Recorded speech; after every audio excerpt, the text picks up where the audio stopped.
Kúrenie aj tankovanie môže už o 2 roky výrazne zdražieť. Európska únia zavádza emisné povolenky, ktoré sa dotknú väčšiny domácností, no nie všetkých. Kto kúri drevom, vyhne sa im. Prečo je drevo výnimkou a či sa k nemu Slováci opäť začnú vracať, o tom sa porozprávame s prezidentom cechu kachliarov Štefanom Bobockým, ktorý je už vedľa mňa na monitore, takže sa môžeme na ňo pozrieť. Takže želám vám krásny deň, ďakujem, že ste si našli čas pre TN Live. Ďakujem za pozvanie. Takže vidím, že vy máte krásne vykúrené za sebou, takže vo veľmi príjemnom prostredí, ale tá téma teda možno až taká veselá pre mnohých ľudí nebude. Takže pán Bobocký, od roku 2027 majú domácnosti v celej Európskej únii platiť emisné povolenky za kúrenie a pohonné látky. Môžete nám v stručnosti vysvetliť, čo to vlastne tie emisné povolenky sú a vlastne prečo ich Európska únia zavádza? Dobrá otázka. V podstate oteplovanie planéty spôsobuje uhlík, ktorý uvoľňujeme do vzdušia z fosílnych palív, ako je plyn, ropa alebo uhlie. A Európska únia sa týmto opatrením, teda vymyslenými emisnými povolenkami, snaží nejako usmerniť tých investorov a ľudí, spotrebiteľov, že do čoho by mali dávať tie peniaze. To znamená, že cieľene zobere jedným, ktorí kúria tým, čo my nechceme, aby kúrili, to znamená tými fosílnymi palivami, zaťaží to takouto daňou vlastne a tie peniaze potom rozdá tým, ktorí chcú prejsť na tie obnoviteľné zdroje, či už sú to tepelné čerpadlá alebo fotovoltika, povedzme kúrenie drevom a podobne. Takže vlastne na toto slúži.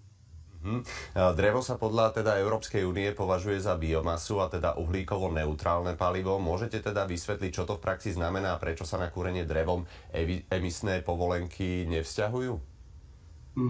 No je to vlastne tak, pomôžem si. Drevo, o ktorom hovoríme, bol kedysi vlastne strom. Ten strom celý svoj život, jak rástol, tak proste využíval slnečnú energiu na to, aby v rámci fotosyntézy vdychoval oxid uhličitý, vydychoval kyslík a ten uhlík nám vlastne uviazal tunak do toho dreva. Takže to drevo je vlastne taká prírodná baterka, v ktorej je uväznená tá slnečná energia, teda uhlík. No a vlastne prečo je to uhlíkovo neutrálne? Lebo je úplne jedno, či ja teraz to drevo chytím a zahodím do lesa, alebo ani nevyťažím ten strom a nechám ho spadnúť proste v lese a uvoľní sa toľko z toho oxidu uhličitého do vzdušia, ako keby som ho spálil.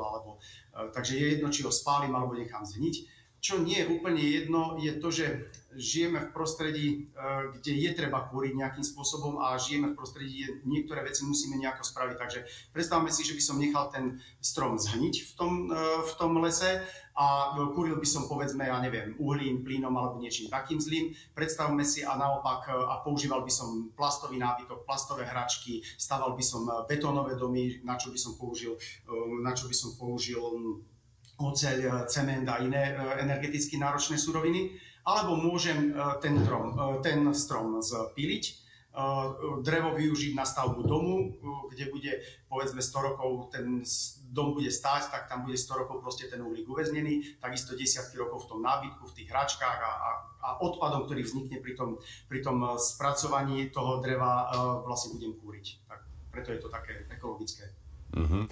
Znamená to, že sa teda Slovákom v nasledujúcich rokoch oplatí viac prejsť práve na kúrenie drevom?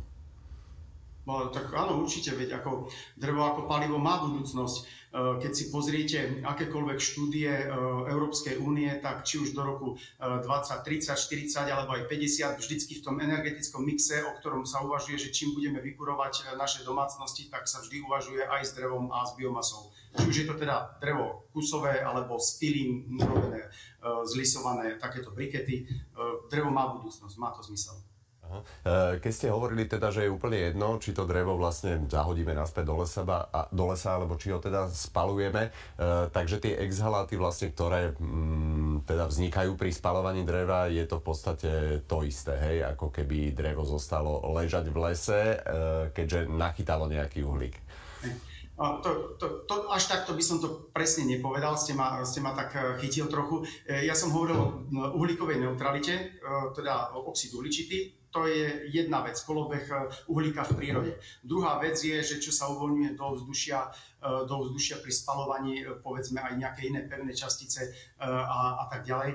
Ale aj tam môžem povedať, že tak ako povedzme, treba z automobily, ten príklad budeme poznať všetci.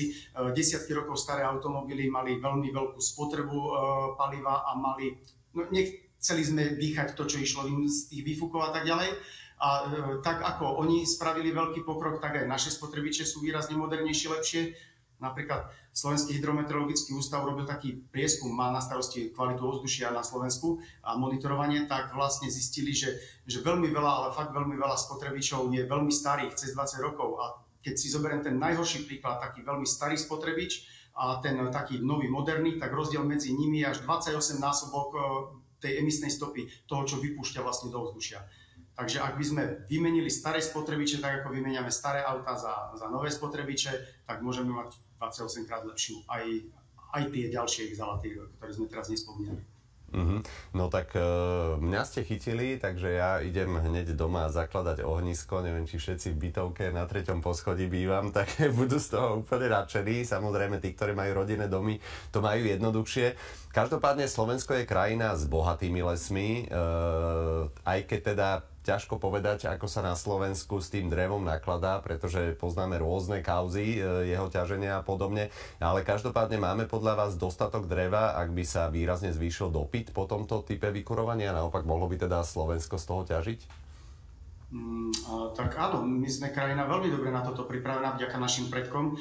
Keď si zoberiem, že je taká štatistika od lesov Slovenskej republiky, ktorí sledujú od roku 1920, teda za vyše 100 rokov, majú zmapované, aká plocha územia Slovenska bola pokrytá lesmi v roku 1920, približne 1/3, a teraz je to vyše 40%, tak máme viac lesov ako naši dedovia alebo pradedovia, viac proste lesov na Slovensku. A čo sa týka drevnej hmoty, to majú spočítané. V tom roku 1920 to bolo okolo 350 miliónov kubíkov a teraz je to takmer 500 miliónov kubíkov dreva v lesoch. Takže áno, máme čím kúriť, len musíme tiež sa veľmi zodpovedne k tomu správať. To je samozrejme. Takže ak si môžeme teda povedať, aké sú dnes reálne náklady na vykurovanie drevom v porovnaní s plynom či elektrínou. To samozrejme ľudí zaujíma, že okolko sa to viac oplatí. Tak momentálne, keďže slovenský štát zasahuje do cenotvorby elektriny a plynu a je dotovaná, tak a pritom cena dreva je trhová, povedzme, tak vlastne je to ťažšie porovnávať. Aj vtedy, aj teraz momentálne je to lacnejšie, a to nielen vtedy, keď máte vlastné lesy alebo nejaké podiely v urbáre, je lacnejšie kúriť drevom a ešte teda v budúcnosti, keď začnú platiť emisné povolenky a prestaneme dotovať plyn a elektrinu, tak to bude úplne že v stovkách eur na každú domácnosť. Tak viem si predstaviť ten skokový náraz, ak teda tá energopomoc prestane fungovať, ešte prídu povolenky, tak naozaj pre tých, medzi ktorých patrím aj ja, priznám sa, ktorí teda kúria plynom, tak naozaj ten skok môže byť veľmi výrazný. Často sa ozývajú aj hlasy, že zvýšené spaľovanie dreva môže viesť k nadmernému výrubu. Ako to vnímate vy z pohľadu cechu kachliarov? Tak ja by som to možno pozrel z uhlu pohľadu toho majiteľa toho lesa. Predstavte si, že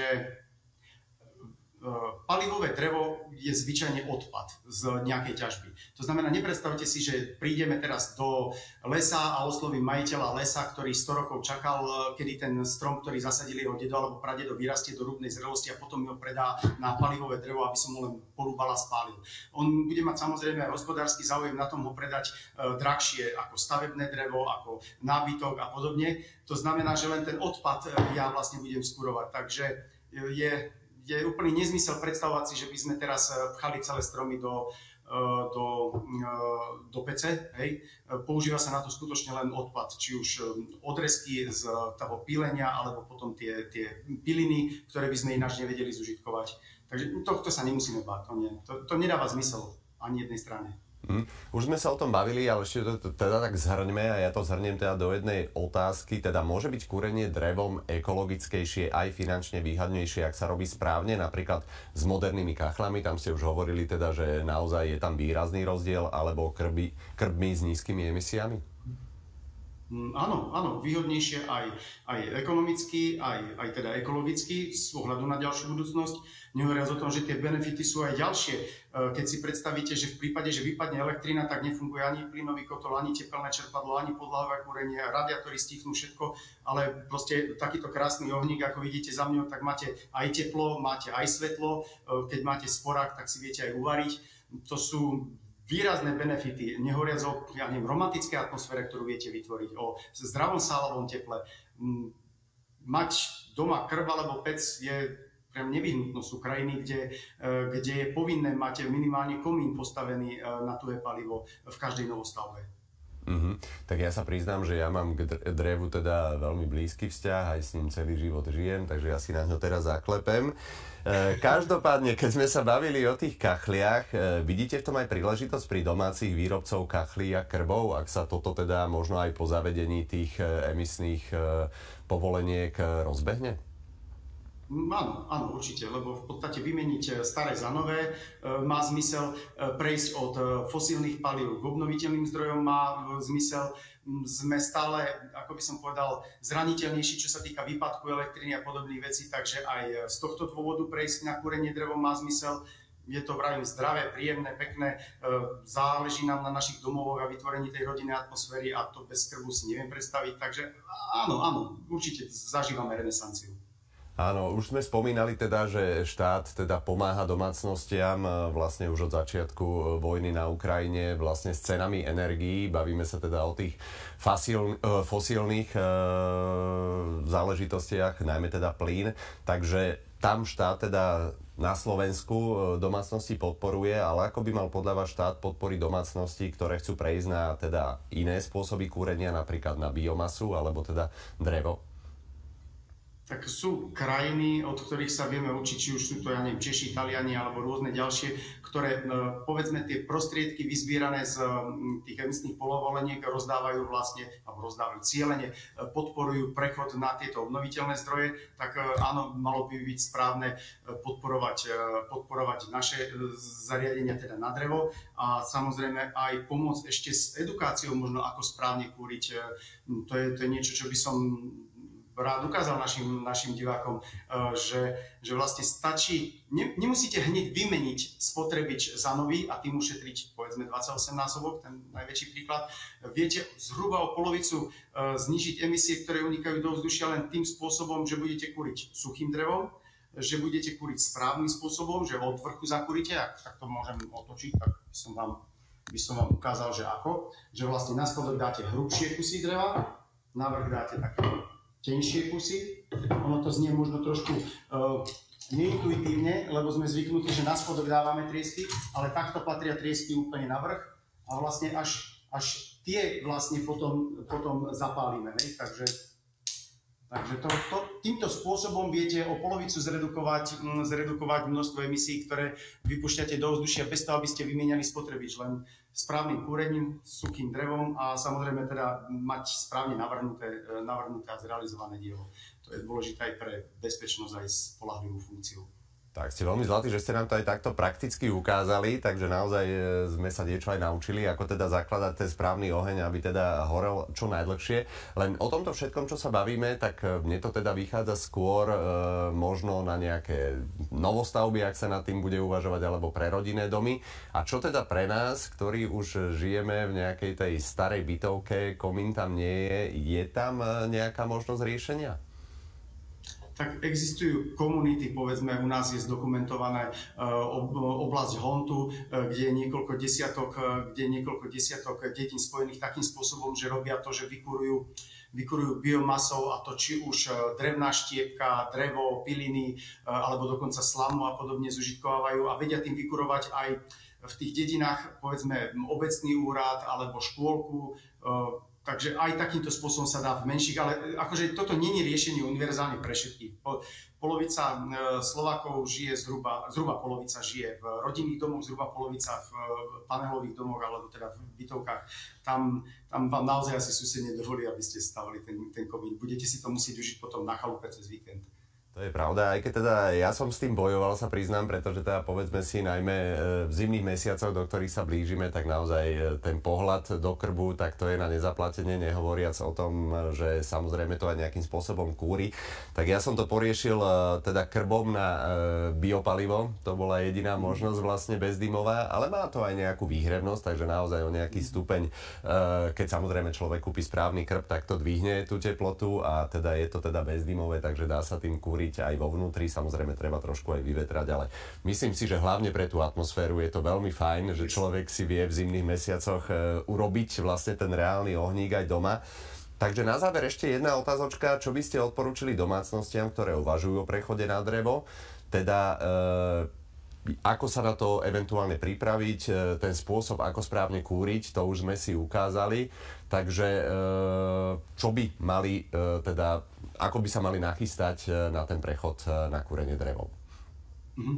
Tak ako prvé určite zavolať kachliarského majstra, či už od nás cechu kachliarov, proste niekoho, kto im navrhne dielo úplne presne na mieru, aby zodpovedalo aj energetickým potrebám toho domu, aby zodpovedalo nejakému životnému štýlu a vkusu tej rodiny a aby v podstate bolo teda zladené.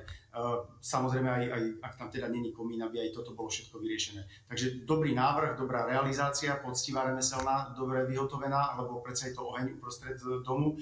No a keď by som dal ako jeden možno taký tip, že ak len uvažujete, že ešte až o rok, že to budete robiť, tak si už tento rok kúpte drevo, pretože v prípade, že chcete mať dobré, suché palivové drevo, tak musí 2 roky schnúť, takže doporučujem začať tým, kúpte si pár metrov dreva, naštiepať, uskladniť na nejakom suchom mieste a už ste pripravení zatelefonovať teda nejakému kachliarovi a prebrať s ním, aké sú možnosti u vás doma. A ešte sa teda spýtam, predsa len mi jedna vec napadla, tak komodity môžu samozrejme rôzne ceny mať a rôzne sa vyvíjajú, takže je možné, že by drevo nejako výrazne zrástlo a že ten ekonomický efekt by nebol až taký výrazný?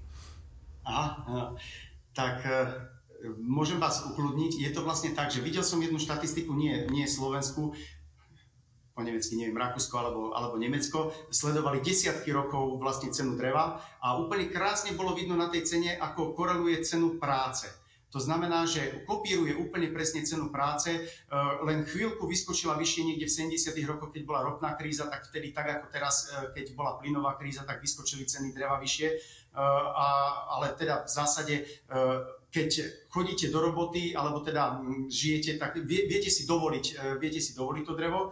No a potom, keď hovoríme o tom aj vyskočení treba v čase krízy, tak sa vás to nedotkne, lebo ak ste dobrý hospodár a máte na 2 roky nasušeného dreva, tak v ten jeden rok, kedy teraz bolo treba výkyv z ceny, tak som nekúpil drevo, tak som si počkal, kúril som to, čo som mal a až potom, keď zase poklesla tá cena. Takže nemusíte sa báť toho, že by s vami zametalo toto rozhodnutie. A berte to ešte aj tak z iného pohľadu, že rozhodnutie o tom, čím budete kúriť, by nemalo podliehať úplne len tomu, že dnes je toto lacnejšie alebo zajtra je to. Veď predsa staviate dom na 100 rokov alebo robíte rekonštrukciu na desiatky rokov. Ten spotrebič, či už je to kachlová pec alebo krb alebo sporák, veď to sa dedí z generácie na generáciu. To je veľmi zodpovedné rozhodnutie. To znamená, že keď to spravíte, malo by to dávať zmysel nielen dnes v súčasných cenách, ale aj o desiatky rokov. Takže áno, cena dreva je stabilná, kopíruje cenu práce, teda by ste si na to mali vedieť dovoliť. No a ďalšia vec je to palivo budúcnosti. Znovu zopakujem, Európska únia si nevie predstaviť Európu uhlíkovo neutrálnu bez biomasy a je to aj príjemné, aj strategicky výhodné, lebo v podstate ste nezávislí od elektrickej energie. Áno, to určite, teda k tomuto ešte dodám, že napríklad včera na celý deň vypli elektrínu, takže naozaj kotol nenabehol ani nič, takže môžem potvrdiť, že naozaj je to teda výrazný rozdiel. Tak možno sa blížime do doby, keď bude teda drevo nad zlato a musím povedať, že naozaj máte fantastické pozadie a vyhrali ste aj mňa v štúdiu, takže úplná fantázia, veľmi príjemný rozhovor to bol prezident cechu kachliarov Štefan Bobocký. Ďakujeme veľmi pekne, že ste si našli čas na vysielanie live. Ďakujem pekne. Ďakujem.